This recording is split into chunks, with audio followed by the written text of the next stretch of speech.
Hendy to the moon. Love this kid, TreVeyon Henderson. Maybe the second best back in the draft class. I like Cam Skattebo a lot, but I think Henderson is climbing above him. They're both great prospects. I love Hampton. There's a lot of good prospects in this draft class. Really, landing spot will determine whether Hampton or Henderson or Skattebo or even Caleb Johnson is the number 2 running back. There's no question that Genty's the number 1 running back in the draft class. The Jupiter men. Jupiter is so large, every planet in the solar system could fit inside it. There are no bigger monsters. He's a top 5 running back according to my bold prediction board. Top 5 running back Genty in 2025. So there's no question there. The question is what we come in to discuss day in and day out is who's the RB2. There's a handful of options and no one's right or wrong at this point because landing spot is king, especially with this running back class. But Henderson is quickly, sharply climbing to the number 2 spot for me. I love Cam Skattebo. He's a Mars man. He's on a shuttle to Mars. We got Cam Skattebo on the board, but we do have a Moon Man. And we might even move Scat to the Moon Man list. Loads dropping. To be fair. Spinning aimlessly in space. In fact, let's do that right now so we can open up a Mars spot. I think it's fitting to put both rookies in the same location on the Moon Man list, but I give you Moon Man extraordinaire. The Moon Man. TreVeyon Loads in outer space. Henderson. We will move the Scat Man to the Moon Man list. It's fitting. It's fitting too because this feels like a little bit more of the deeper. There's a look at rookies all over this board, and we're not putting every rookie on this board. I don't have every rookie on this board, but I have Henderson. I have Aiyuk. I'm not putting the Ted McMillan on this board. I think Ted McMillan's a great wide receiver. I think he's going to be really good, but this is my dark horse, Aiyuk, to be the number 2 wide receiver.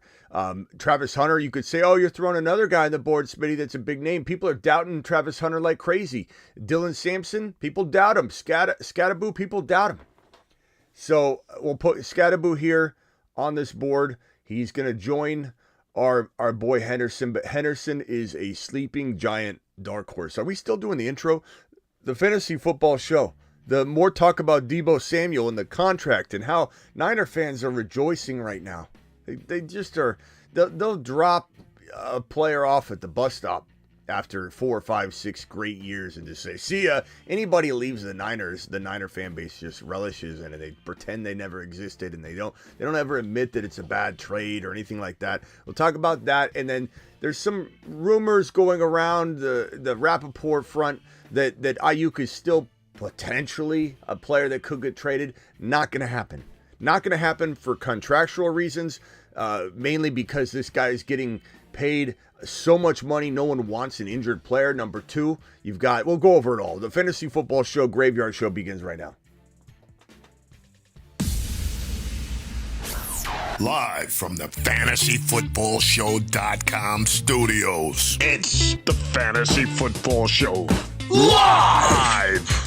Monday through Friday, 8 p.m. Eastern. Smitty is also live whenever news breaks. Whenever news breaks, like we always do it, and we got Ozzy saying Niner fans are not rejoicing. Yes, they are. Maybe you're not, Ozzy. Maybe a good, well-behaved Niner fan is not rejoicing, but I literally am dialed into the Niner fan base even more than you, Ozzy, believe me. And it's all, goodbye, he was a waste, that contract, ha, you guys think this is a good trade. You got to understand, Ozzy, the Niner fan base is so competitive.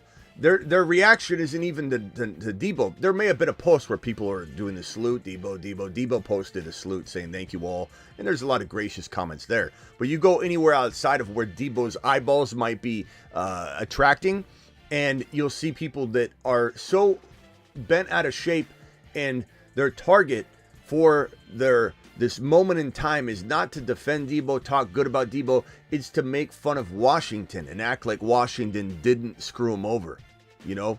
So that's more of what this is about. But I'll say this. This is not a good trade for the Niners. It couldn't be. And I'm not saying that they should have held on to him, but it was a lose-lose for the Niners. This is a total L for the Niners.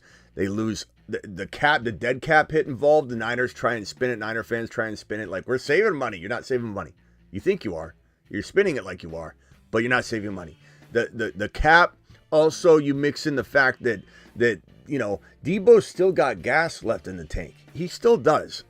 I don't know that he would have played well for the Niners. He is jaded in a Niner uniform.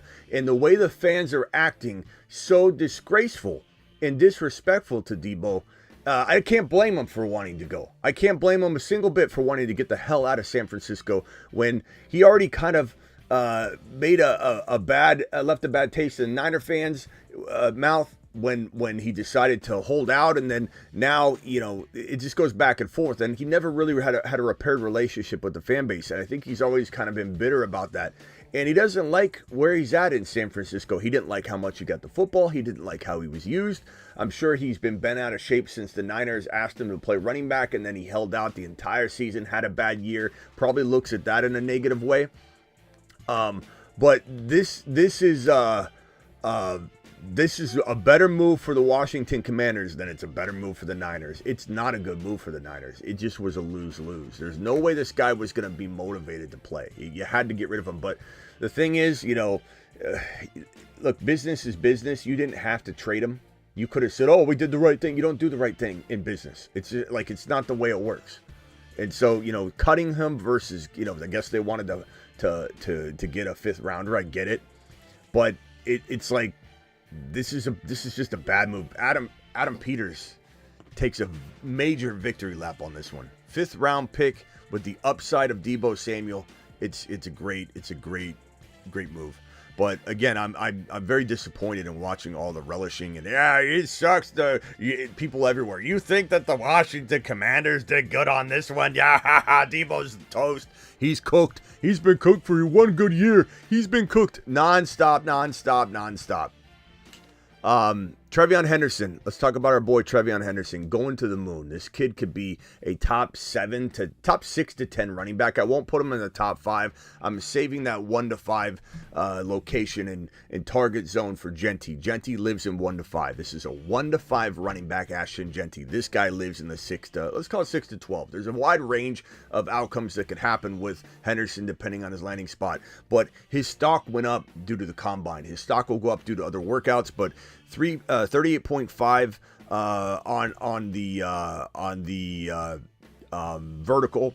You had a 10.8 on the broad jump, and essentially, the 4.4340 was probably, I think, around 6 overall for running backs. Not a bad time at all for him. He's also a playmaker, a game breaker, a guy that when he's out in open field, you're not catching unless you're the fastest D-back in the league or one of like 10 guys in the NFL at the position. Like, he's got that game speed, that quickness, that acceleration, that ability to kind of waver as he's running to make space and take angles. This is not somebody you're worried a single bit about speed. He's quick. He's quicker than 4.3. His game speed's quicker than 4.3. His ability to be one of the best receiving backs in the league. This is like a Travis Etienne gets to his full potential. That's what you can think of TreVeyon Henderson. Very good comp if you think really good version of Travis Etienne. A better version of Travis Etienne than even Etienne was the year he was a top 5 running back. That's what Henderson could be. Breece Hall meets Travis Etienne in a perfect world.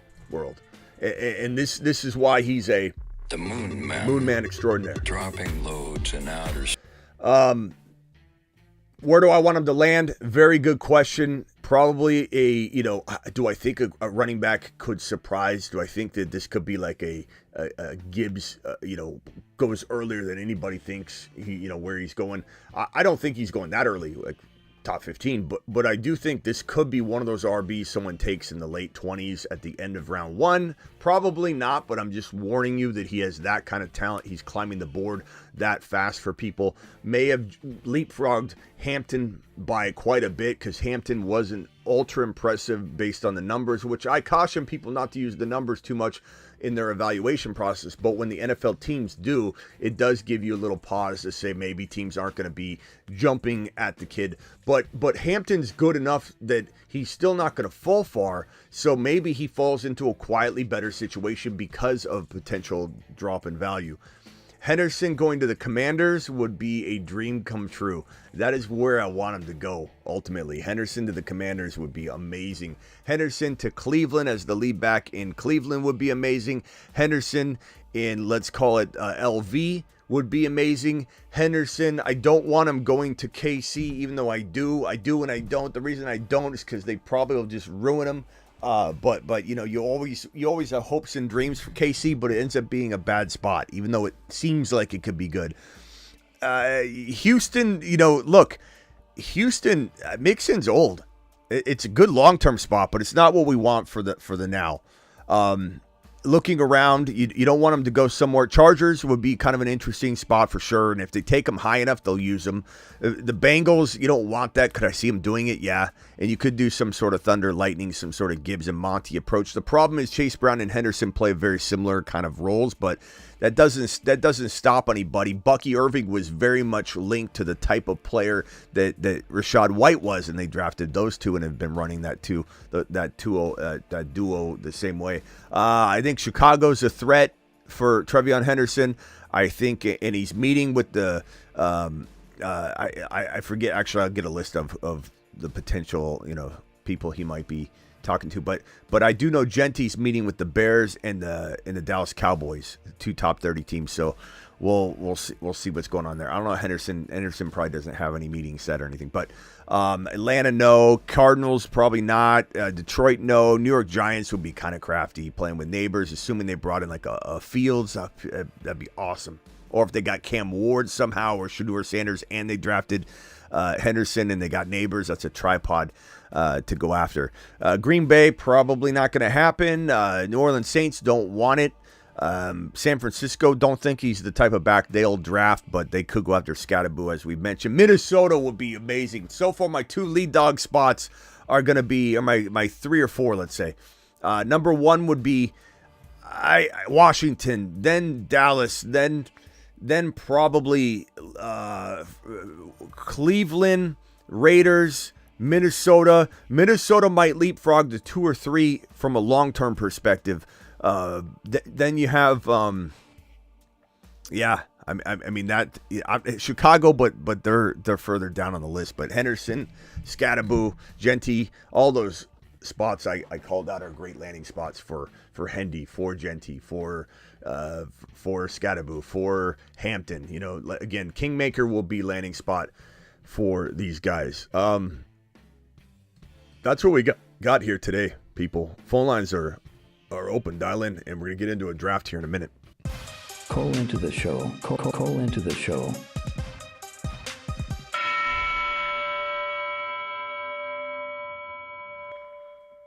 Dial in.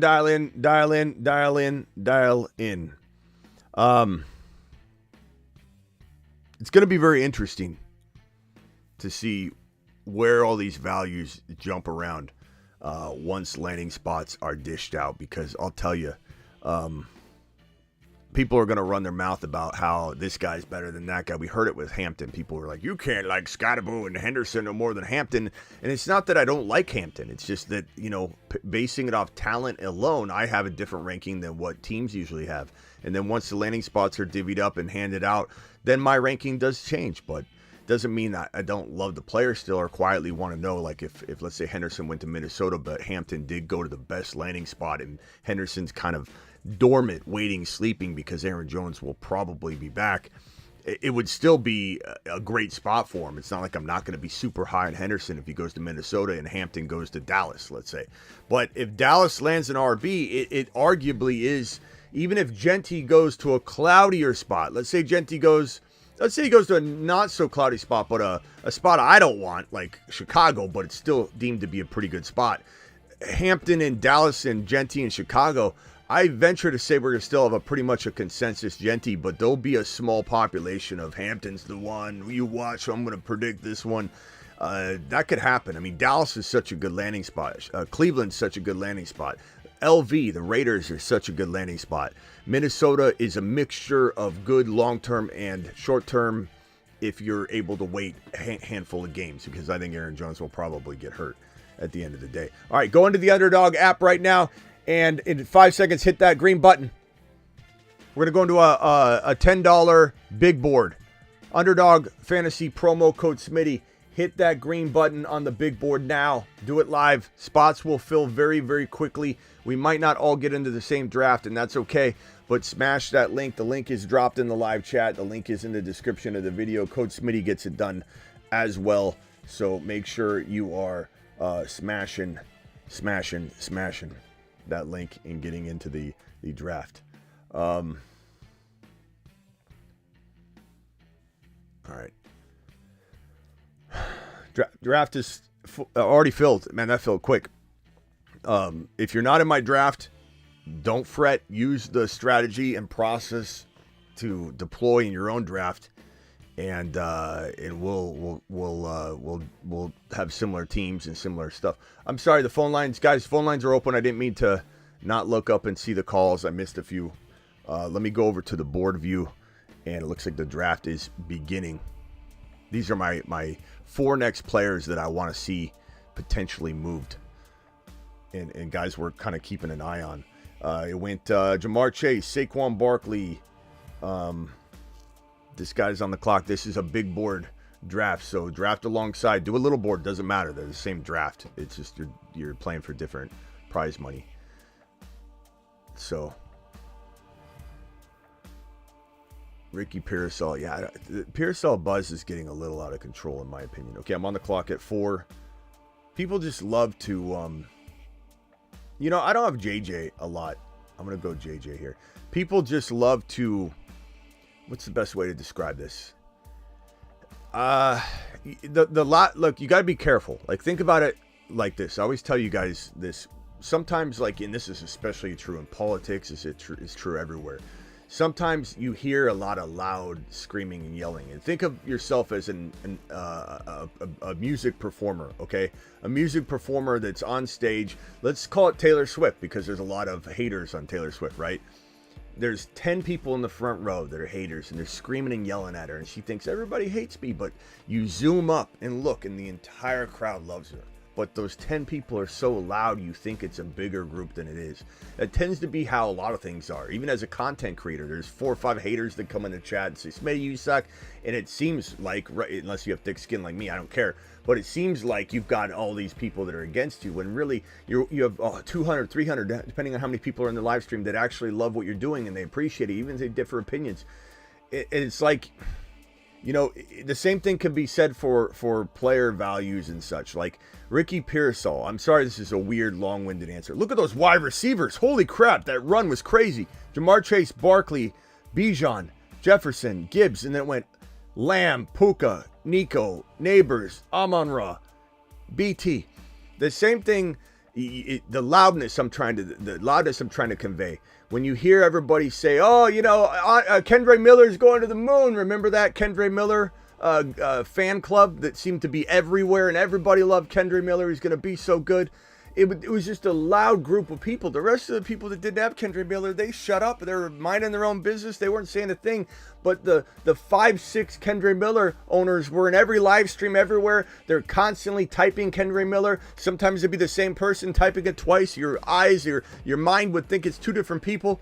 You got to be careful. The Ricky Pearsall buzz, my whole point is the Ricky Pearsall buzz is getting out of control. Like, Ricky Pearsall going to the moon. This guy still has a lot to learn. It's not like he played an entire rookie season. He plays for a coach that is not forgiving, and there's tons of ways to get in the doghouse. He's not being paid enough to supplant Aiyuk once Aiyuk is healthy, because they're paying Aiyuk a monster amount of money. And this is going to be an entirely different Niner offense without Deebo Samuel. And it also has a very injury-prone. We don't even know if he'll make it through this season or be ready for week 1. Trent Williams on the offensive line, a beat-up offensive line, a team that just drafted Ricky Pearsall in round 1 instead of doing the right thing and taking a Cooper DeJean and grabbing Ladd McConkey later. There's a lot of mistakes that were made. Christian McCaffrey has bilateral Achilles tendonitis, which is chronic. It's not something you get rid of. It's not something you go overseas and it gets cured. It's not the way it is.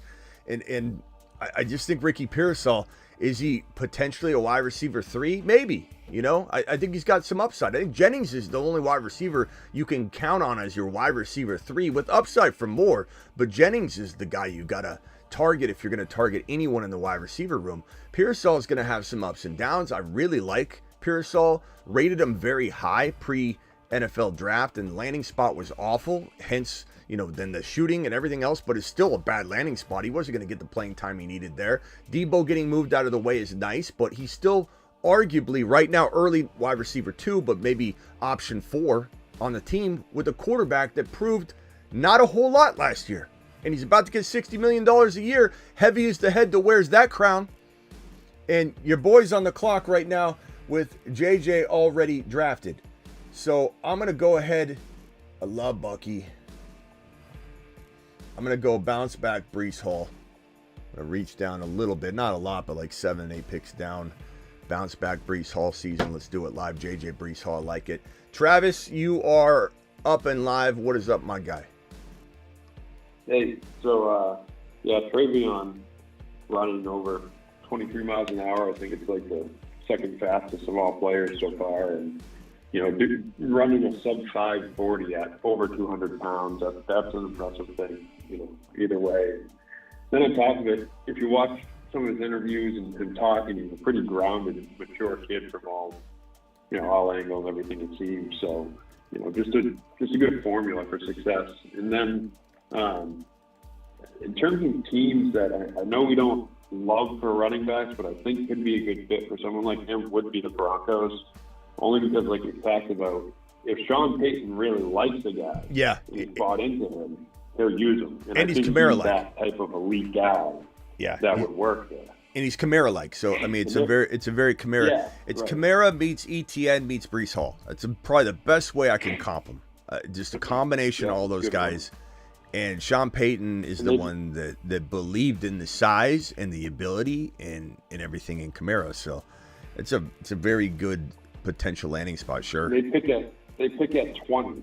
So yeah, a little early. You never know though. Chances it might be a little. I don't know. Is that too early? Not for me, but I don't know. Go in the back half of the first round. It could happen for sure. And remember, a lot more can be proven between now and draft day. So, he did a good job of inching his way into the top of round 2, and maybe he continues to do a good job. And all it takes is one team.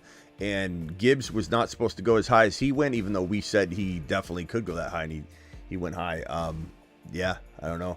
Let's see. It'll be interesting where some of these guys fall in this draft. Let me make this pick real quickly. I'm on the clock.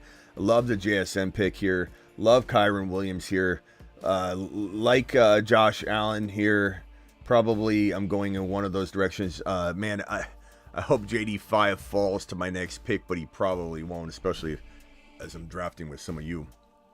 And with Josh Allen going off the board there, I doubt he falls. I'm not going to take him here, though. I'm going to go Kyron, Breece Hall, and JJ, which is a formidable top 3. So I'm gonna leave it there for now. But hopefully I get, I don't know, JD5. There's no way JD5. Not after today. He's not going to fall. I want to see where he goes, though. Rather than me hit the button, I actually want to naturally see where JD5 goes. I almost don't want to take Deebo either. I want to naturally see where Deebo's going to fall and see the values there. It's almost more important to me than drafting him. Phone lines are open, guys. If you want to dial into the line, here's the number. Call into the show. Call into the show. Yeah, bro. I don't know. Henderson's so exciting to me. I'd love to see him in Washington. I'd love to see him in Vegas. I'd love to see him. I'd love to see him in. I don't see him lasting past number 33. I think if he's there at the beginning of the second round, Cleveland has that pick still. Yeah, if I remember correct, first pick of the second round. If I remember correct, Javonte went around 34 or some 34 to 38 or something like that. I feel like that's right around where he's going to go. Like guys like that, where there were super solid prospects. It seemed like running backs were falling to the top of round 2. I think that's about where. Yeah, 35 overall. Yeah, so that's probably right about where. And I say that because of Denver. I could just see Denver. So Denver probably trades up if they're going to get him. he could go 20, but I don't think, unless something crazy happens in the offseason, workout, whatever, I don't think he's going to go that high. But, man, he would deserve to go that high. If I was a GM and I couldn't trade into a place where I knew 100% I'd get him, I'd take him at 20, and I'd show everybody, the middle finger and just say, I don't care what any of you think. Just like the Lions said, we don't care what you think about where we're taking Gibbs. Hold our beer, go get us a coffee, and watch Jahmyr Gibbs drop loads all over the field. And that's what happened. And everybody thinks they know everything. Well, you know what? Guess what? Oh, the running back doesn't go early anymore. I don't care what anybody thinks. The running back does go early. Bijan and Gibbs just went early. They're weapons. The running back's dead. The running back's not dead. Gibbs is the number one running back from last year production-wise. Bijan's a workhorse. What are people talking about? Who are you listening to? You know where he could end up? You had said how he could end up in Chicago. I'll say this real quick, and then I'll go on mute. Chicago has picks 39 and 41. Yeah. So they could move up. They could, and I think Ben Johnson's going to want to get someone else to go with Swift. Yeah. I don't think he'll be happy with just Swift. Yeah, and I don't mind Hendy there, I guess, but I just prefer Chicago not be the team. But there are worse spots. So if he went to Chicago, in my mind, I'm just going to settle on like he could have went to a really bad spot. Let's take what we can get. Whoever said, hey, Smitty, go ahead. Oh, what's up, Smitty? This is Rob. I ain't called in a minute, but I've been listening. So I just wanted to put my thoughts in on TreVeyon Henderson for a minute. The guys got to remember, he was the number one running back coming out of his recruiting class. And it's the reason why, bro. If you go back and watch the tape, he's by far one of the most talented backs in this class. That's what I've been telling you all show. I don't need you to tell me that, but I do appreciate your take. But I do know all this. But go ahead. No. So Okay. I'm just calling to say because most people they're acting surprised, but man, I 100% agree with your take. It's just like the Bijan Gibbs thing. Like everybody just thought Bijan was going to be so much better than Gibbs, and I was like the only person, one of the few. So I was like, I just don't see Bijan being that much better than Gibbs, bro. I think Henderson is right up there with the best of the backs in this class. Yeah, right there behind Genty. He just didn't get to touch it. And I would say Judkins is really close behind both of those guys as well. It's just they both played at Ohio State last year, so they didn't get the amount of touches that Genty got, but they got the talent. I don't like Judkins as much. Judkins reminds me of a little bit lesser talented James Cook, but that James Cook is awesome. He scored 20 touchdowns, but James Cook was more of a product of the offense than he was out there, being a top 5 running back. So I'm not trying to diminish James Cook. I'm just saying I think he's a more watered down version of James Cook is what I think Judkins will be. But you never know. Right? He gets into the pros, and look what like I continue to preface. Look at Bucky. Bucky was not Bucky in college. We watched him. We looked at the film. He looked really good. We liked him, but he wasn't expected to be a workhorse by the team that drafted him. So that was a second damper on his value, and so. At the end of the day, man, Henderson, I don't think I can get Henderson at the next pick. Henderson reminds me of Gibbs. Judkins kind of reminds me of I want to say like a Willis McGahee type back.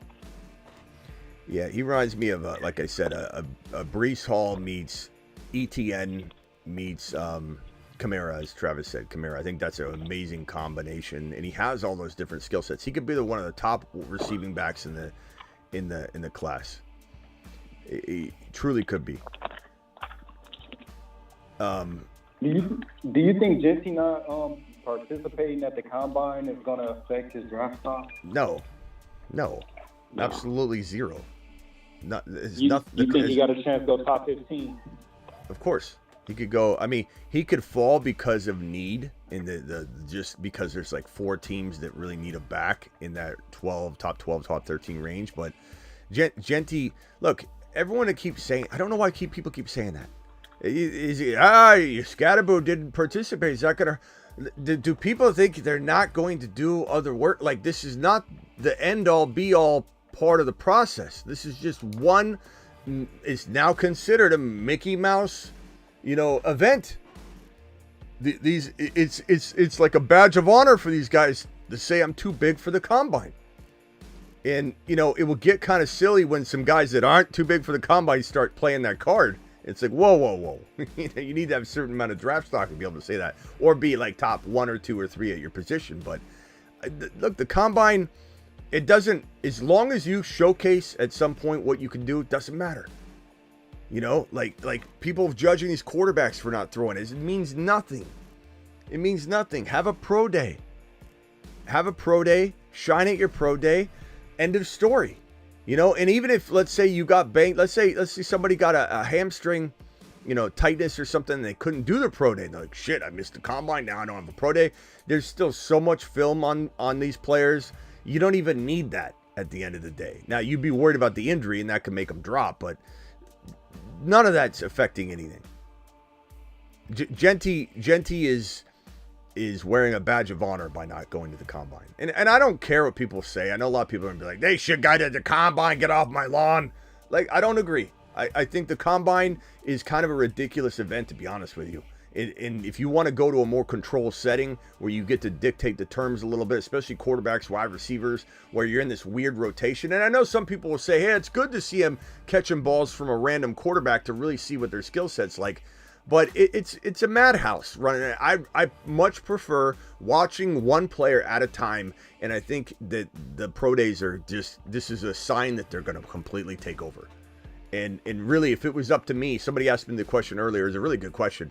How would you change the combine so that people would want to watch it? Or if you could salvage the combine? And that's a great question, because I didn't think about it, because I just kind of thought let it die.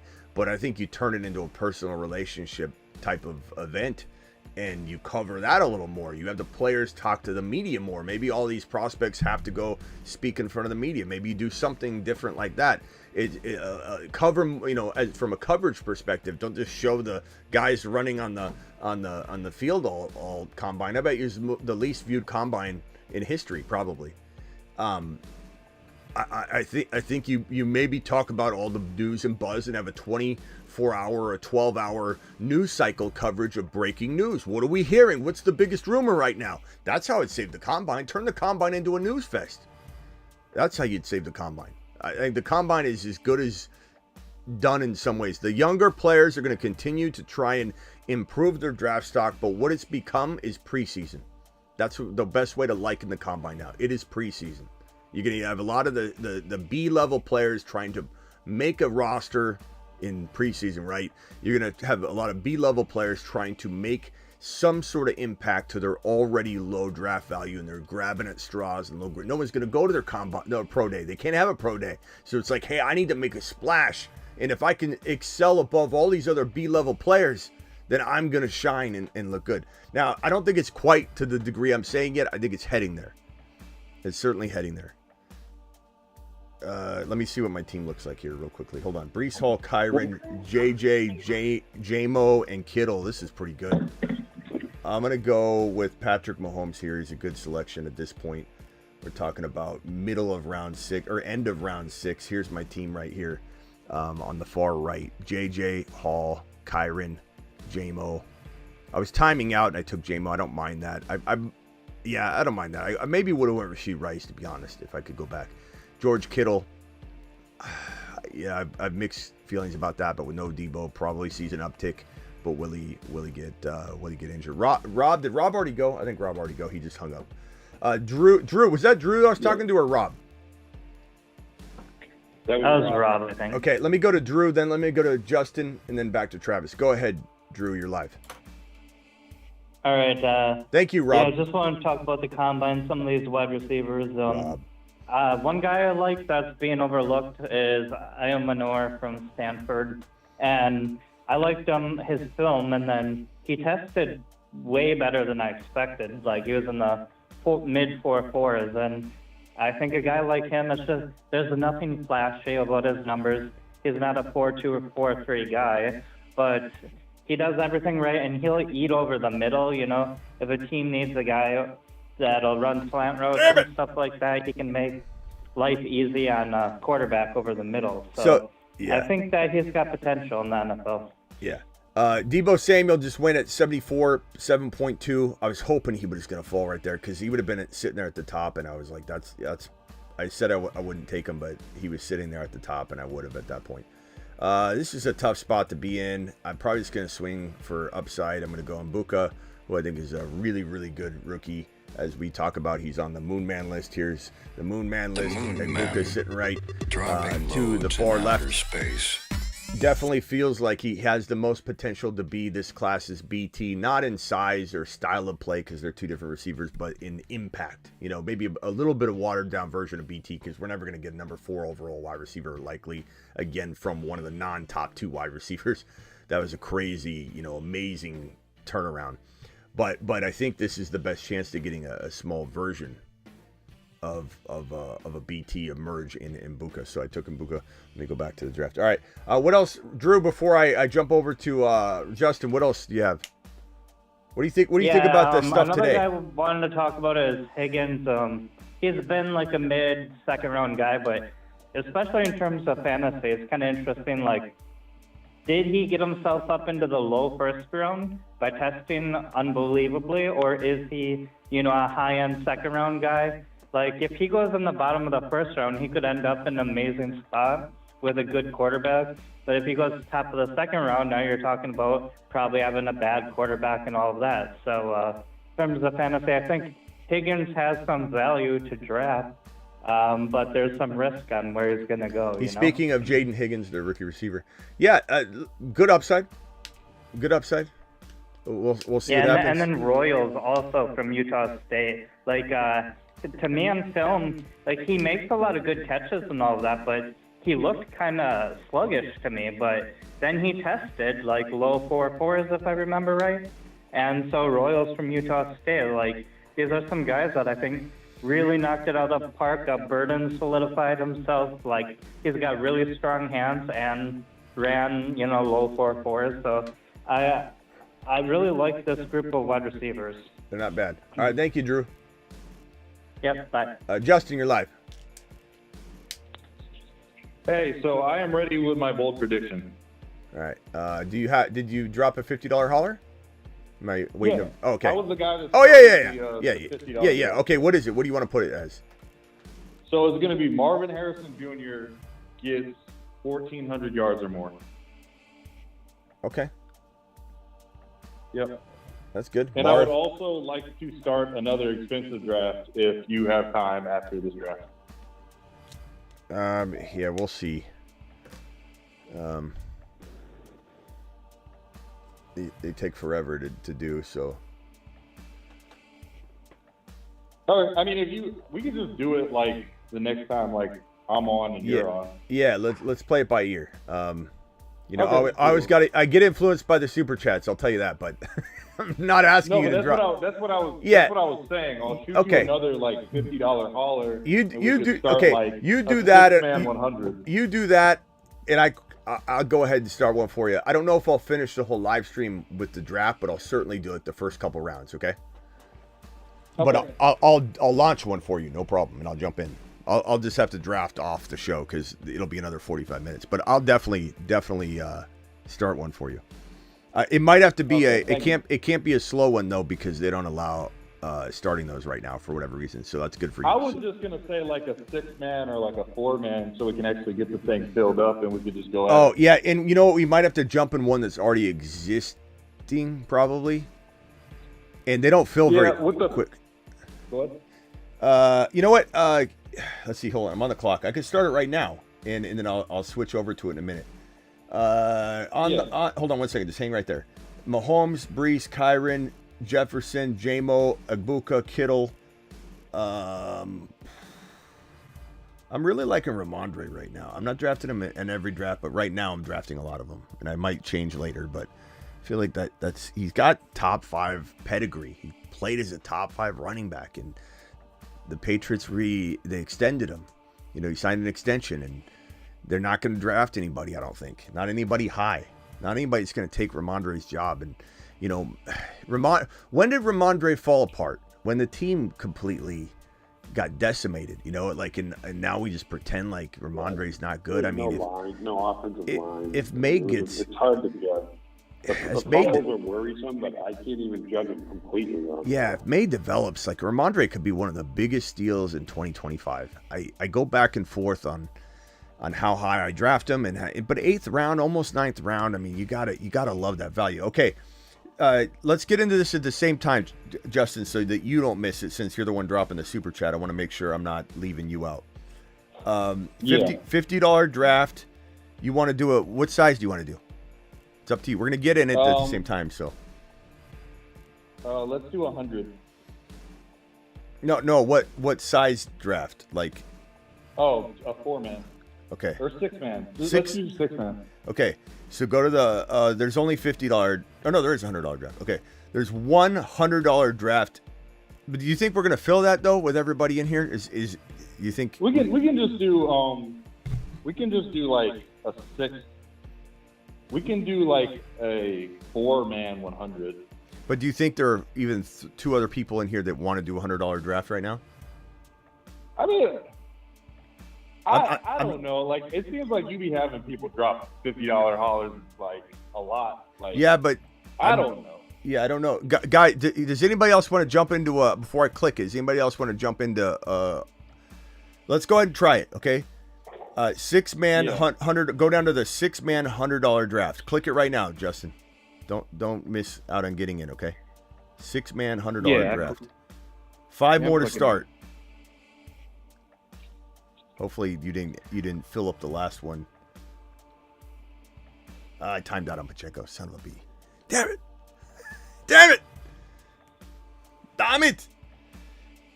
Did you get in the wrong one or something? Let me check. Because it says 5 more to start. It's $100 draft, 5 more to start. I don't see you there.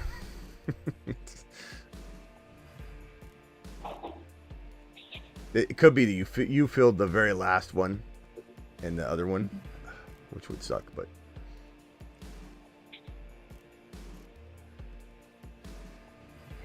All right, hold on, Justin, while you figure that out. Joe, if anybody else wants to jump into this, go to the $100 section. How do you do that? You go to the Underdog app. Just click the link in the live chat, link in description, on draft tab, and then instead of you have lobby tab, and instead of home tab, click on the NFL tab, and then scroll down to the very bottom. There's a $100 draft section, and join the 6-person draft. There's only one of them.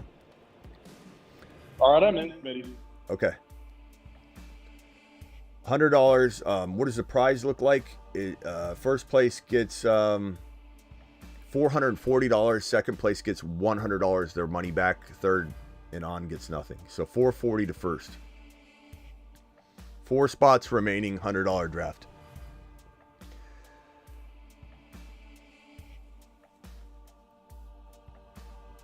Okay, so Marvin Harrison Jr., Justin, is your prediction? Yeah, can you hear me? Yeah. Okay. So, 3, 1. 1,500 yards or more. Justin. Rush. Marv.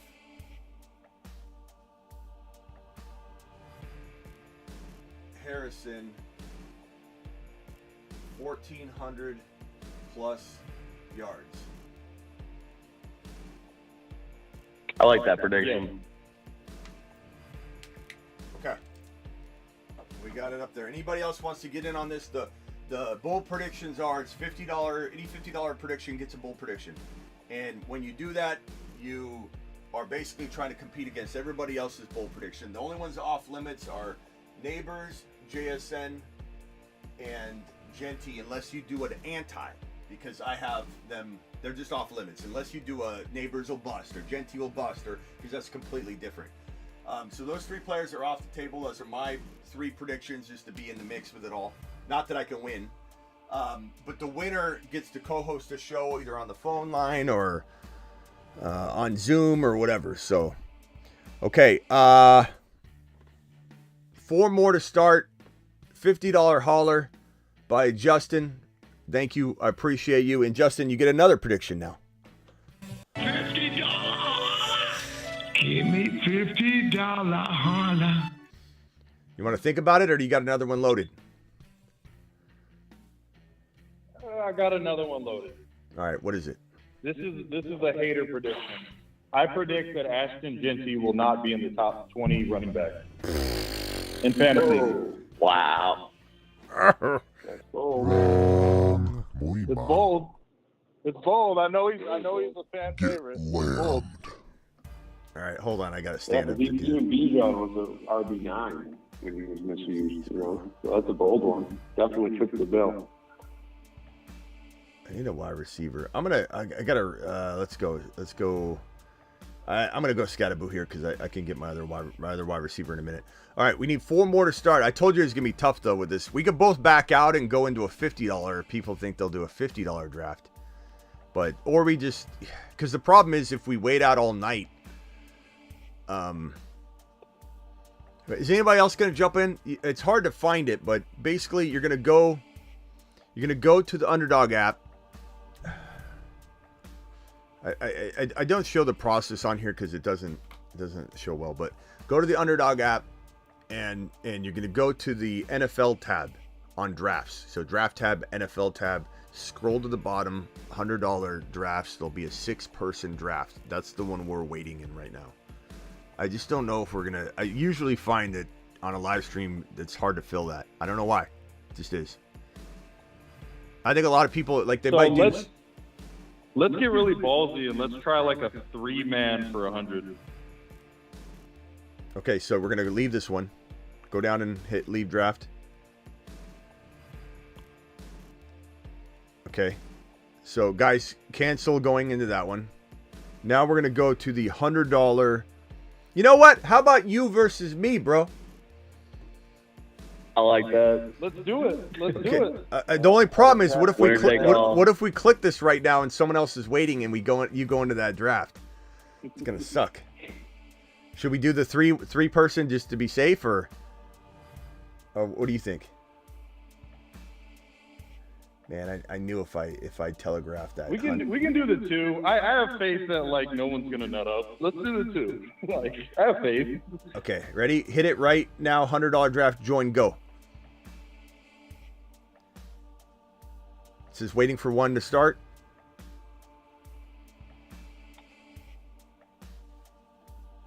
Are we in the same one? I'm in. Okay, are we in the same one though? Yes, that rushes me. The rush visionary. Okay, let's pull it up. You guys want to watch me versus Travis? Or Travis, sorry, Justin. Let's go here. Hold on. 2-person draft. Winner's getting 180, right? Winner take all. Winner take all. 180. Let's do it. Yeah, let's get it. All right, let's go.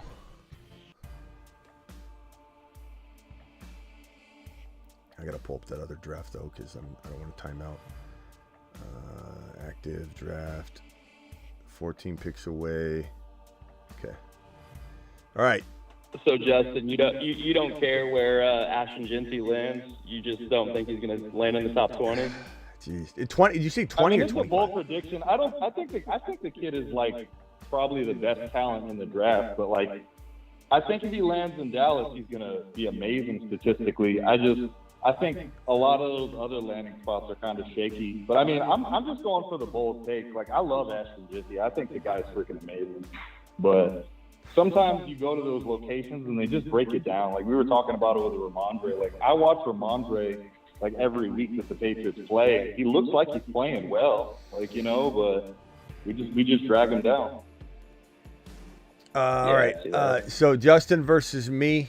I went Chase, Bijan. He went Saquon and Gibbs, and then he's going to draft right here. He's going to take JJ. I'm going to take. Man, do I take Puka or Lamb, guys? Lamb. Most people probably like Puka, but Lamb all the way.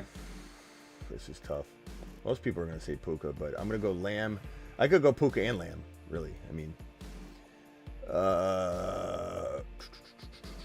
why not? Let's do that. I do a lot of other drafts. It's fine. And then the RBs. Oh yeah, buddies. Takes Nico. He took St. Brown. I'm gonna go Neighbors, and I'm gonna go Genty. I could have probably let Genty go because he hates Genty, but it'd be just like him to take Genty after all that BS. Brock Bowers, nice pick. I'm gonna go Achan, and let's go Bucky. It's just like just picking up $100 bills, both of us back and forth. Okay, AJ Brown. Yeah, these are like all aces. I got you here. Let's see here. Should I just take Henry and McCaffrey here just in case? Just grab both of them. I mean, why not, right? Let's do it. Screw him.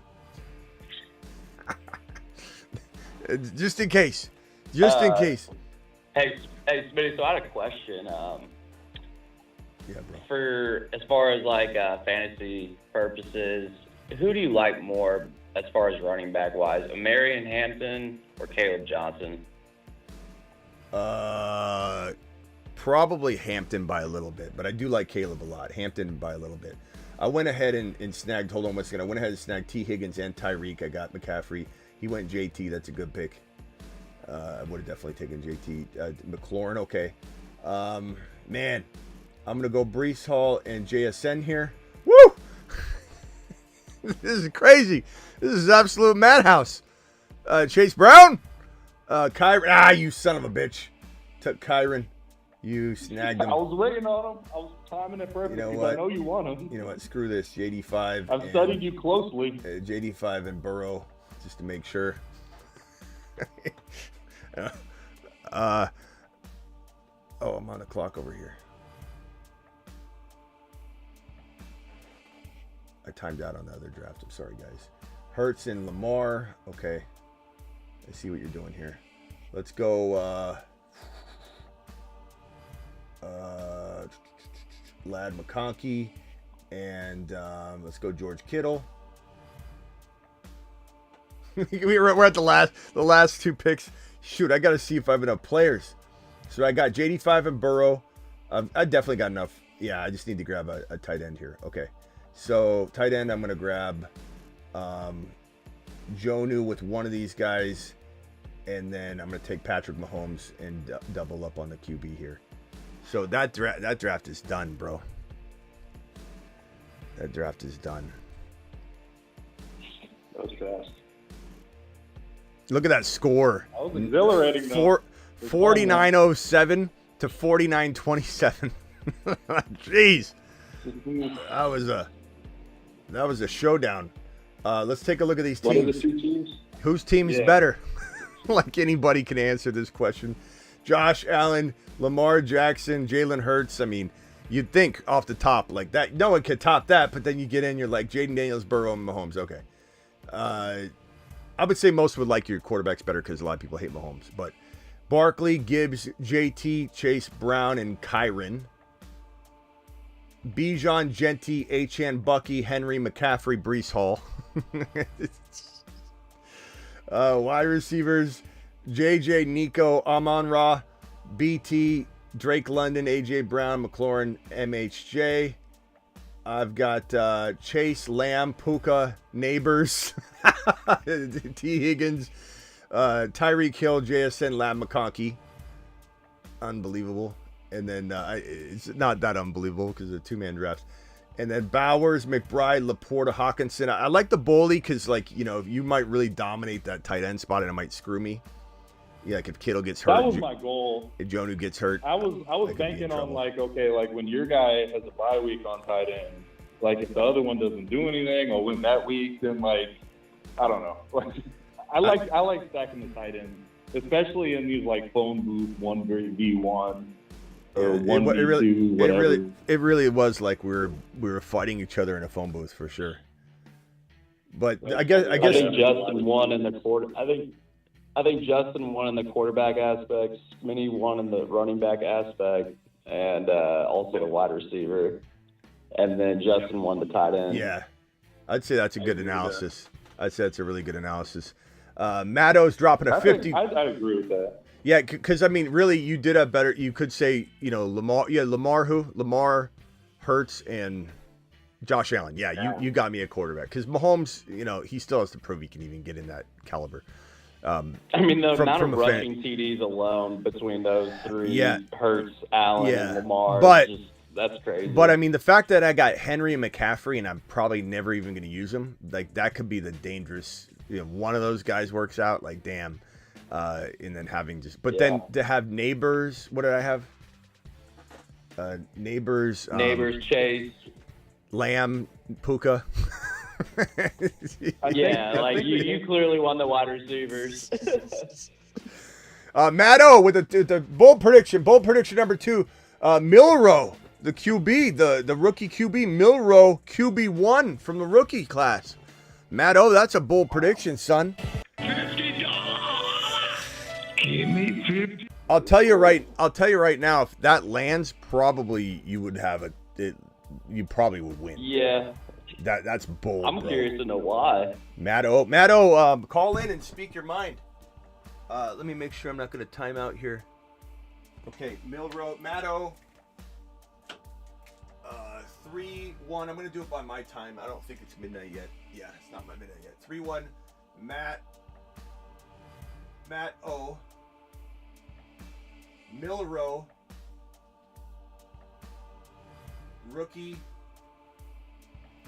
QB, number 1. That is a bold one, myself. This is just out of the rookie QBs? Yeah, but that's huge. I mean, no one's even got him as a rookie. Yeah. The rookie or QB 1 or 2. He did have a really good throwing performance, though, which is I think what triggered Matt O. He's probably watching and he sees Milroe dropping these Russell Wilson moon balls all over the place, and he did look good. He did look good, but there's a lot of people that doubt him coming out. So did his combine change things? Yes, it did. I don't know by how much. How does he compare to AR5? Is he similar where he runs a ton and he's got to put it all together throwing to be good? No, I don't. I think he's a little bit better. Yeah, better thrower. He's not. I wouldn't call him AR5. AR5 was a much bigger project throwing the ball than Milroe. Milroe's got a, granted, you look at 2024, 28, 44, 16 TDs, 11 INTs, and then the year before 28, 34. But I don't know. That's tough. I mean, it's a good question, Travis. A lot of people will probably ask that question. His rushing stats. Yeah, I was just looking at the numbers. Yeah, I mean, he had. That's the thing is he had 7, 26, and 20 rushing touchdowns. Holy crap! You forget how many rushing touchdowns. Oh yeah. So he was a 64% completion percentage guy though. So So that's pretty good. That's not bad at all. No, but work with that. But for you to call out his touchdown, in rushing yard numbers as a reason to compare him to AR5 is a great thing that people are probably asking. Here's Milroe's rushing last year: 7, 26, and 20 rushing touchdowns. Do I have that right? Am I looking in the wrong place? Yep. No, you got it. How could that be? I mean, I knew it was. I knew it was 712 or 15, but I forgot it was 20. I completely forgot. I forgot that this guy had 36 total touchdowns, even though he had 16 passing. But Milroe, definitely a better passer, I would say. But he's the Raiders are going to have to look at him. He's a good prospect for sure. There's a lot of people that I think if he lands in a. Go ahead. I think if he lands in a spot where there's a great QB coach, someone he can be behind and work behind, like Giants, as a backup or something, like the Giants. Well, Dable, or what if the Colts drafted him? Screw this, we're gonna have both of these guys. Yeah, I don't know. I mean, his stock went up a lot today. So Matto's prediction is not that crazy given today's circumstances. There's a lot of people saying he threw some of the most beautiful footballs. Rushing value in fantasy. He could run around like Fields did. Yeah, it's just. On a bad team. I think the concern people have is like 2,816. Like that's not. It's a little bit. People are just a little worried that he's not going to be able to. Yeah. But he had 168 rushing attempts. He was just running so much. I know. It's like it's going to be he'll be throwing more. So yeah, it's not a crazy. I mean, it's not a crazy prediction, but it's bold enough to win. So good job, Matto. Matto's excellent job. Excellent job. Excellent job, my guy.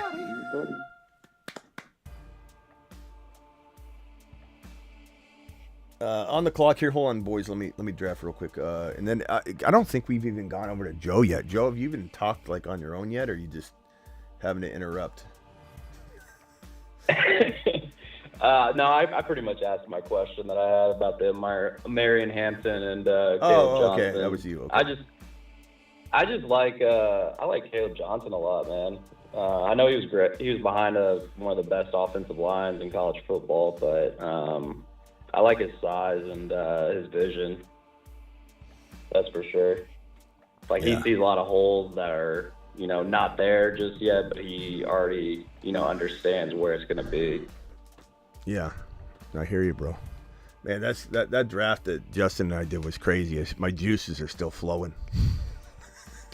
It's like just having Neighbors, Puka. I don't care. I understand it was a 2-man draft, but coming away. This is something that could pump you up. Like you need to be pumped up and motivated and feel like, feel cocky about something. You're going into a business meeting or something. I recommend somebody go do a 2-man draft with someone. You come out with Puka Nacua, Neighbors, CeeDee Lamb, Jamar Chase, and you'll feel like you know what you're doing.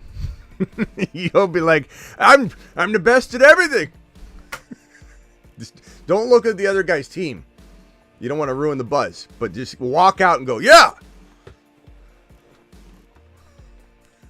Hey, Smitty, I haven't been totally caught up yet as far as what your opinion was on the Deebo Samuel trade to Washington. Do you think his stock went up substantially, or? Yeah. Totally, bro. Yeah, I mean, go rewatch the video. I want to rehash the whole thing. I mean, we did this video too. I mean, this video, the last video. But in a nutshell, bro, he was in a crowded room with a quarterback that didn't get it done last year, with the running back in Christian McCaffrey. If he was to stay healthy, would consume a lot. George Kittle's going to be, a big target. Jennings is taking over, I think, as being the number one. He's jaded in San Francisco. Yep. He's out of shape in San Francisco. He's not motivated in San Francisco. He probably would fail in San Francisco just because he's jaded and doesn't want to be there. Now he's going to be remotivated. He's going to be around winners in his mind. I'm not saying the Niners aren't winners or haven't, but in his mind, he's going to be around a team that just did it. You know what I mean? The Niners just failed. So even if he thinks they can turn it around, the Commanders are on the rise, and just the respect he'll feel out of Adam Peters coming and getting him, that's going to make him love the GM right from the jump. And it's just, he's going to feel really wanted, and to be a part of JD5's rise, to be in an electric offense conducted by Kingsbury, to have, another counterpart in McLaurin who's doing great things. Like, this is the place to be. And the fact that, he's going to be able to navigate the field without a defense like double teaming him, because everyone's going to be worried about where JD5 is. You have no business trying to worry about where Deebo is. It's going to be a great opportunity for Deebo to get that yak yardage back up in an environment where he can't be double teamed. It doesn't matter if he has a big game. The next game, the team's going to have to say, we can't let JD5 beat us. Deebo's got to do it. I think what a great draft pick. I agree with you as far as the Kingsbury, that's the biggest, I think, reason why it's a huge, trade for the Commanders. But I think they're setting up to draft a huge, one of the top prospects and running backs, whether that be a Marion Hampton or Caleb Johnson.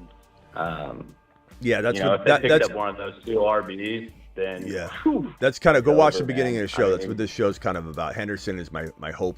I'm hoping Henderson lands in Washington. That's where I want him. Yeah, I want him to be there.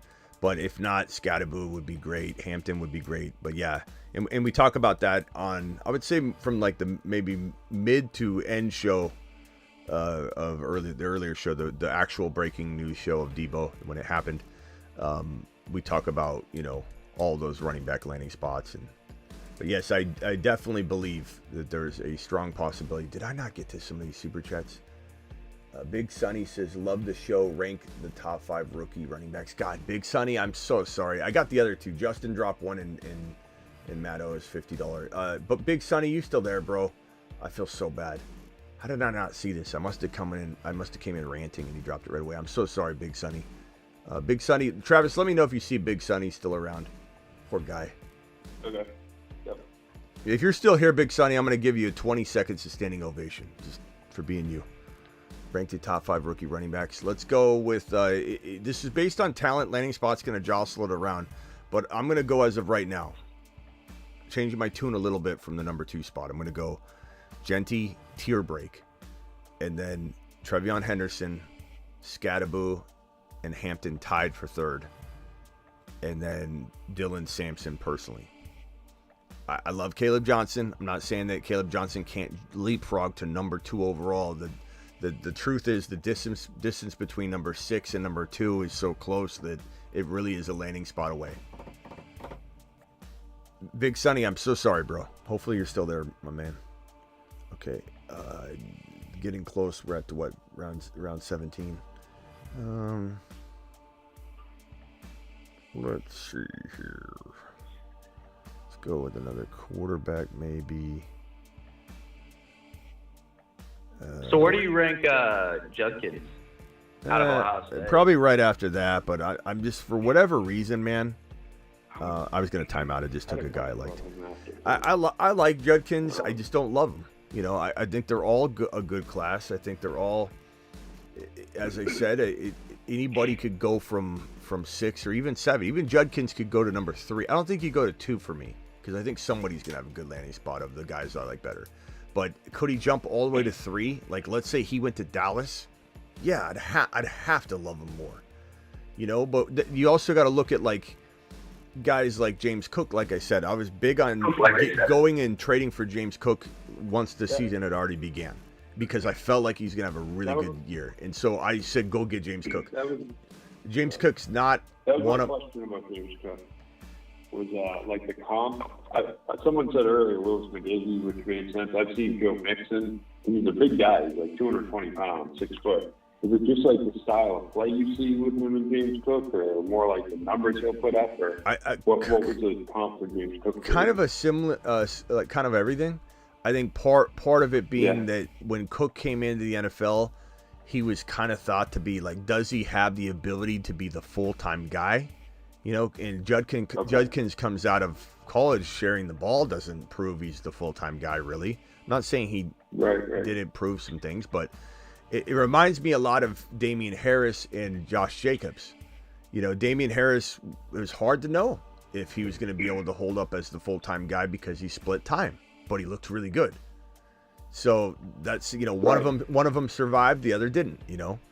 And so I think, you know, that's kind of the same thing. You separate these twins, one's going to flourish, one might not. I don't know. I just think TreVeyon Henderson's by far the better back. By far. But it doesn't mean that Judkins in, let's say, Cleveland doesn't play better than TreVeyon Henderson, who goes to San Francisco and sits on the bench. You know, like, and again, as much as I loved James Cook last year, after the season began, some people ripped me apart and saying, Smitty, you keep saying you like James Cook and you didn't talk about him in the preseason, because he was a go trade for player. You know, walking in to like the week 2, you know, 1, 2, 3, because of the way that he started to come on a little bit, and it was pretty easy to see that he was going to be an electric player for people down the stretch, and he absolutely won people leagues. But that doesn't mean that that's my prototypical favorite back to go get. He was in a really good spot last year, but a spot that kind of feels a little bit more secure than KC, but in a way kind of like KC, that I don't trust it fully. I don't feel like it's going to spawn a 4-year, you know, string of production out of James Cook. I just feel like it's not worth the super high investment. I loved it at a discount, which is where you could get him last year, James Cook. But anyway, yeah, that's kind of why I view Judkins as a guy that's got to prove it to me a little bit more before I go ahead and say, yeah, let's put him on the breakout list. Let's see here. I got to pick a player. Oh man. I'm at timeout. I did timeout on Noah Gray. I was gonna take him anyway. Not that I love him there, but just gonna timeout. So,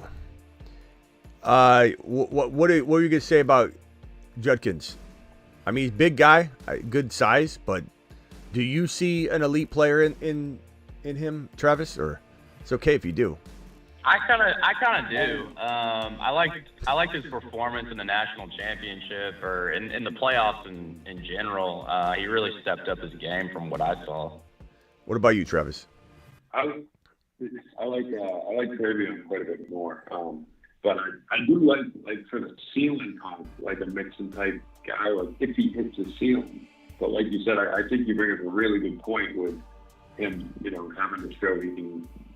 Carry the load because they were going back and forth. And I mean, I think he probably can with the size, but can you put it all together? And when it's TreVeyon versus him, the one thing I will say though, like even looking looking at his numbers, he still had 3 straight 1,000-yard seasons though. So it's not like his part-time work. Mixon was always really good, but not truly elite. He had really good years and he was very consistent. And so I kind of like that comp if he can hit a ceiling. Yeah, I mean, look, like just to be honest and fair, looking at his numbers, it's like to have 3 straight 1,000-yard seasons on that team is no different than going somewhere else and having the same production. So but for whatever reason, I still don't. He doesn't pop on film the same way that Henderson does, and he doesn't pop on film the same way that even a Dylan Sampson does to me. I love Dylan Sampson. I think Dylan Sampson, let's go with Milroe, the man of the hour. So I'll be more fair to Judkins sharing the load because look, the 1,000-yard seasons are there. The double-digit touchdown seasons are there. There's only so much you can rip on a guy saying, well, he's sharing the workload, but he's still getting the volume of a lot of other running backs that are full-time for their team. So yeah. I'll correct myself there and say let's take that away as a red flag. But I still, regardless, when I watch all these guys and I do 2 different, not that I don't watch them throughout the year, but I sit down and I literally lock myself in the studio for like 12 hours and I watch everybody. And sometimes I spend like an hour or 2 on one player, or sometimes I skip kind of quickly. I didn't skip quickly with him though. I watched a lot of footage on him. And I just, and I'll do another session after the NFL draft because I like to start fresh again. I'm going to have a different mindset. I'm going to be looking for different things because I love the landing spot or I don't. And so I'm going to watch again, and I may come away with a different, type of approach. But when I watch Judkins versus these other guys, I remember thinking to myself, it's a good running back. It reminded me of James Cook. Like there's some potential in the right spot. James Cook was phenomenal this year, but I don't think he's going to be a staple top 5 running back or anything. I look at Dylan Sampson and I see Kamara. But the problem is I don't know if another NFL team will. So Sampson goes from a higher skill ranked player, which is the only thing we can do right now is rank players based off skill. He goes from a higher ranked player in skill for me, and then when, let's say, landing spots get handed out, he goes somewhere trashy and Judkins goes to start somewhere, guess what? I'm going to rise him up. Why would I not? I have to account for the landing spot. Landing spot is king. Yeah, and I mean, going off after the landing spot, like if you had to tier them before the landing spot, I'd have Genty obviously 1, and then I like TreVeyon next. And then I think it might be a slight tier break, depending on landing spot, obviously. But then you have Hampton, Johnson, Judkins, Sampson, those 4. Yeah. Scatterboo. Scatterboo could go from hero to to nearly nothing if his landing spot is trash. I think Hampton, same thing. As much as I like Hampton, he's kind of a guy that could never be what Genty is. I don't care where he goes. He's just not. Whereas I believe like Henderson,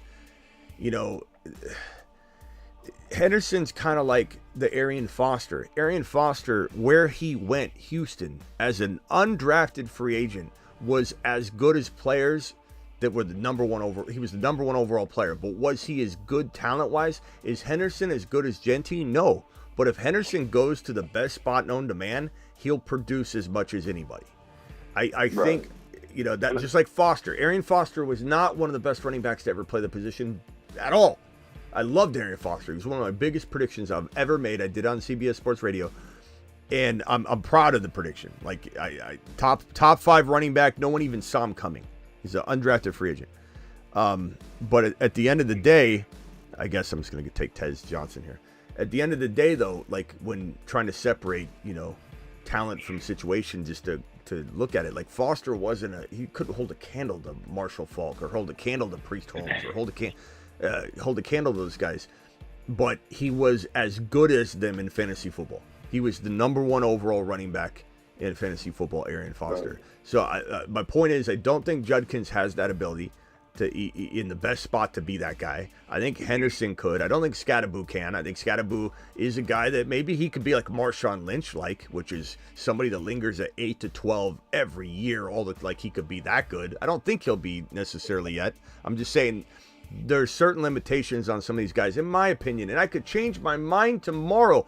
I don't know everything right now, and I admit I changed directions, and I should. You should follow somebody that literally will adjust and adapt. If people think that I got to stick by my rankings here, and if I love Judkins later, I'm a sellout or a flip-flopper. It's March 1st for me still. I got 12 minutes left. It's March 1st. We don't have to have all the answers yet, and Bucky Irvings exist. Maybe Judkins is Bucky Irving. Maybe I love him in year 2 like I love Bucky right now, and none of us loved Bucky coming out as much as we love him now. Does that make us flip-floppers or cowards? No, it's because he developed at the NFL level. People can develop all the mother-freaking time. So just so anybody out there's watching and taking notes and saying Smitty doesn't like Judkins, I could very much love the value from the landing spot, or even at week 3's end. Go like, God, week 4, we're going all in. And that's still okay. We can still celebrate. He can still be a show guy. He can still be a Smitty guy. Just because I don't love someone from the jump doesn't mean they can't be a player we're not higher on than everybody else. Like, there's not a real channel out there that loves Bucky more than this channel. And we didn't jump on the Bucky train to the tune. We liked him, but we didn't jump on the Bucky train till we were in the NFL. He was in the NFL, and he was showing little sparks, and we said, holy crap, look at it. So, calm down ahead of time. I'm going to say ahead of time, calm down if things change. All right, I gotta go, guys. Let me roll around the phone line real quickly. Joe, final thoughts. Real quick, so my final thoughts are the direction that I see the NFL going as far as what each organization is thinking after watching the Eagles win the Super Bowl and what that Saquon trade, really did for them and taking them to the next level and getting over that hump and accomplishing is that running backs, the value of them is going to be very valuable. There are 8 teams that I see in the NFL that need running backs. It's the Vikings, the Commanders, the Cowboys, Bears, the Cardinals, Steelers, Browns, and Patriots. And, 4 out of those, or actually 5 out of those 8 teams, if they draft one of those 5 top running back prospects, I think this is the year for running back. I don't know that I agree with the Patriots. I don't think they even come close to drafting a big name running back because they just restructured Ramondre, and they don't. I think they have too many holes. Okay, yeah, but I think they take one in the 4th or 5th round. They could. They could. Probably, yeah. But just in general. But I agree with you. Running back is back. I think this year will be the year for the running backs. Like here's what I always tell people. because I've been doing this longer than anybody but Matthew Berry and maybe a couple other people that, you know, are lingering in the business, but they're not as embedded. Matthew Berry was doing this as, you know, maybe a year and a half, 2 years longer than I have. But I've seen it all. Like a lot of people that have played fantasy are like, I played fantasy for 4 years, you know, or I've been giving advice for 4 years. They haven't seen cycles. They haven't seen the cycle. I've seen every cycle that you can possibly think of. Not only have I been playing since the mid 90s fantasy football, I've been doing it professionally for 23 plus straight years. The running back died, then it came back. The workhorse died, it just morphed. The workhorse is still here. You got Bijan, you got Gibbs, you got Kyron, you got how many workhorses do you need before you admit that the workhorse running back is back? Like there's cycles of everything, and sometimes things morph and evolve, sure. But yeah, the running back is the first round. Running backs won't go in the first round. We knew that. I told everybody that was going to be a cycle too. That you would have a running back return because once you have a Bijan, and there'll always be a Bijan, there will always be a Jahmyr Gibbs, there'll always be a Kyra Williams. Once a team has that, other teams want it, and if teams succeed with it, they're going to want it too. Everything is a cycle. We'll always see things cycle back. Even life, everything in life is a cycle. There's always a cycle. Housing market. Remember when the housing market crashed in the 2007-8 time and you thought, oh my God, they're never coming back. It took like 3 years. Interest rates are through the roof. That's never coming down. Just wait. Crypto's so high, it'll only go to $1 million. And then it goes down. Like everything is a cycle. I'm not saying things don't progressively go up. Housing over time is going like this and always gone up. I'm not saying that there aren't ways to predict things. Not everything goes back to square one, but for the most part, life is a cycle. You know, there's a lot of repetition involved, and you just got to make sure you're not buying into some of these damn, you know, the running back died. There's no teams are going away from the running back. No, they're not. No, they're not. They just turned into Jahmyr Gibbs. All right, got to go, Joe. Joe Scheinbach went away from that running back. Yeah, Joe Scheinbach. All right, Joe, appreciate you. Justin, final thoughts. Hey, can you hear me? Yep, Justin. So you guys were talking about Ramondre, like, and disclosure, I'm a Patriots fan, so this is going to sound kind of homerish, but me too. In his entire history in New England, it's been like 4 years roughly. They have endorsed him heavily. Like, they didn't just pay him, they kind of paid him before they really even needed to. I've listened to every Mike Vrabel press conference. He seems really fixated on, like, the big picture positions, like offensive line, defensive line, wide receiver. I would say that his position as the RB1 on the Patriots is probably safe. That's just my opinion. Super safe. I'm not saying it's worth much, I don't think that's your opinion. I think it's fact. There's almost no chance the Patriots are drafting a running back high. I think Travis might be right. It could be a 4th or 5th round pick. But that level of running back isn't threatening Ramondre. So they're not taking a big name player. Unless somehow we're shocked as hell Samson falls there, and he could. And then they take Samson, and we're like, woo, wait a minute. But that would be a cuffing situation that we love. It's not like Samson would threaten him right away. So, yeah, I agree. I agree 100% there's a possibility that late running back could be taken. But they got so many holes, and as you said, Vrabel's like, this is what we need to fix. And Ramondre just got that money. And yeah, and it's enough to say, like, there's no one's threatening him. You know, he'd have to get hurt. But injuries happen, so... You know, they might take some money. Yeah, the things I'm hearing kind of out of Patriots outlets are they want the number 1 wide receiver. They might go after Ted McMillan for it. For sure. But Vrabel preaches trenches, and I'll leave you with that. Appreciate you. Love you, Smitty. All right, later, bro. Thank you. Gump, you got about a minute, Gump, and then we're out of here. Go ahead, Gumpy. You're live. Do I have a free one today? Go ahead. Tell us whatever you want. Oh my gosh, Smitty, guess what I found? A lion. Guess what I found? What? Well, one thing I found was that Chris Sims would take Hendon Hooker over Anthony Richardson. Chris Sims. Mm-hmm. And you know what else I found? What else did you find? You know what else I found? A Hendon Hooker rookie card. Hendon Hooker went to Dudley High School and won 2 state championships. Mm-hmm. You know what else I found? A Hendon Hooker lingerie set. Signed, autographed. His dad and his brother both played quarterback. I'm gonna get Hendon Hooker on this show so you guys can talk. Would you? Is Hendon Hooker like your hero?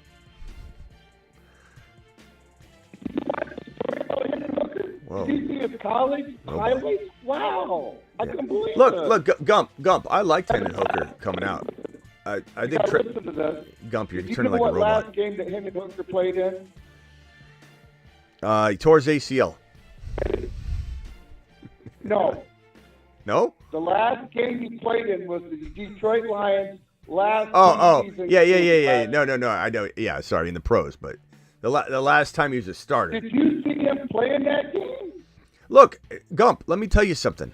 I like Hendon Hooker, and Travis will probably remember this, I think, and we talked a lot about him as maybe the surprise, like 3 or 4 quarterback from that draft class. Like, we talked about it a lot. The only problem is he's coming off an ACL tear, probably wasn't going to be healthy. But I remember saying he's slipping. Like, Gump, go watch that draft show. You go find it. Yeah. You'll be really proud of how much I talk Hendon Hooker the entire draft.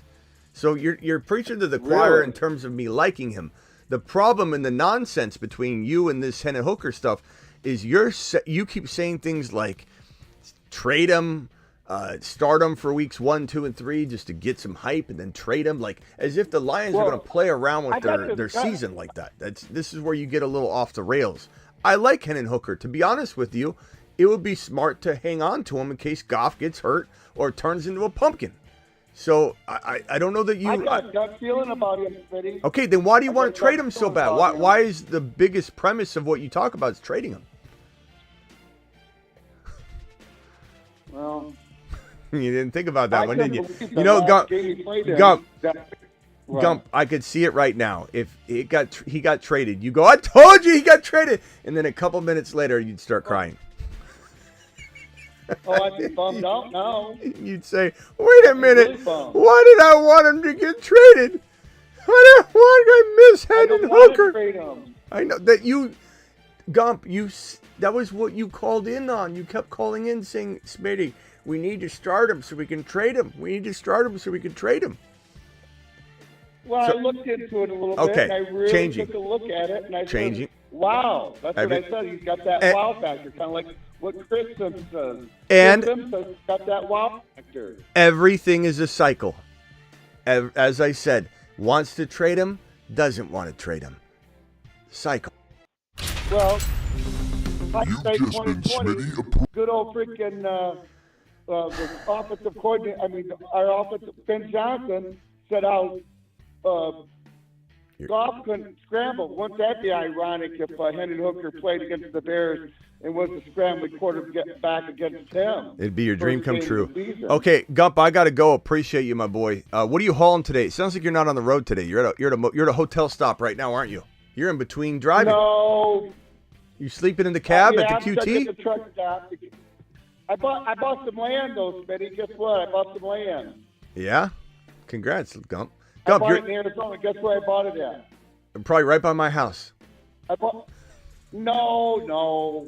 I bought some land in Snowflake, Arizona. You know where Snowflake is? Yeah, I do know. I do know. Yeah. It's where the snowflakes live.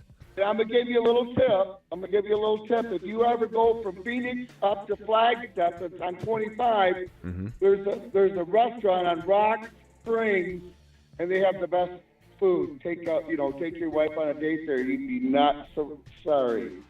Very good food. Not so sorry. You'd be not so sorry. Be sorry, but not so sorry. You might have the runs after, but it tastes great going down. Hey, Gump, appreciate you. Are you at your? Can I ask you one more question? Yeah. Did you say you're calling from a truck stop? One question. You calling from the truck stop? Yeah, I'm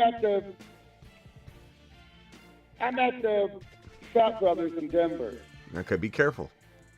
Okay, what's your last question? Yeah, they all like me. But anything, I got one big question. Yes. Is it possible a team goes undefeated this year in the NFL? Sure. And what Sure. teams could possibly do it? The Eagles.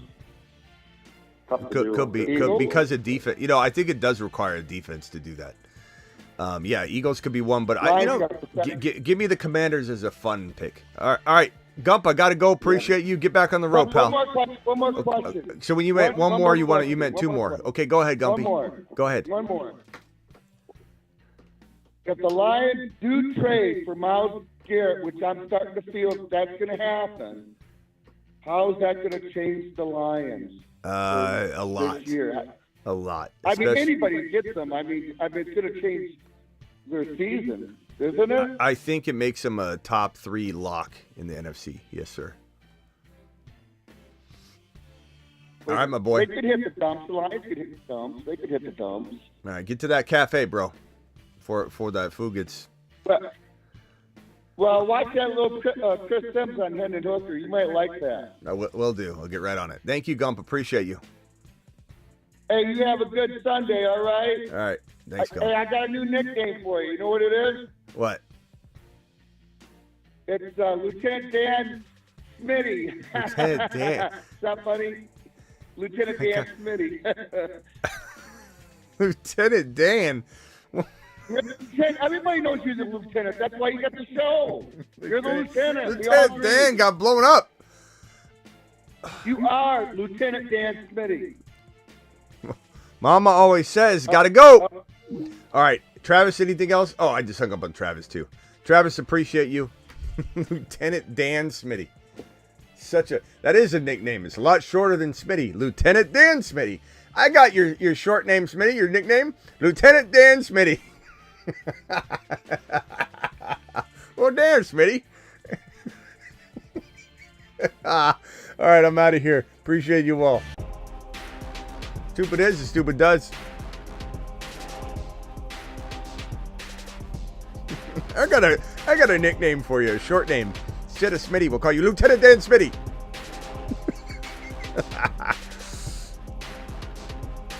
Deuce.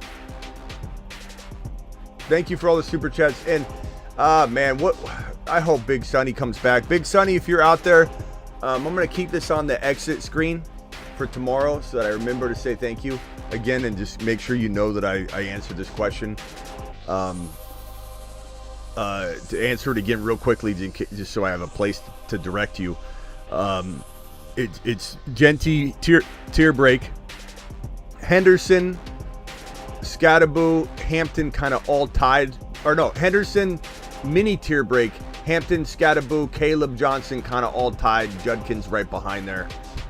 And any one of those guys could leapfrog up right behind Henderson in the 3 spot, depending on landing spot. Thank you, Big Sonny. Hopefully Big Sonny's watching now. And he came back. Big Sonny, appreciate you. But I'll make sure to call this out tomorrow. We'll call this out until Big Sonny comes forward. Lieutenant Dan Smitty out.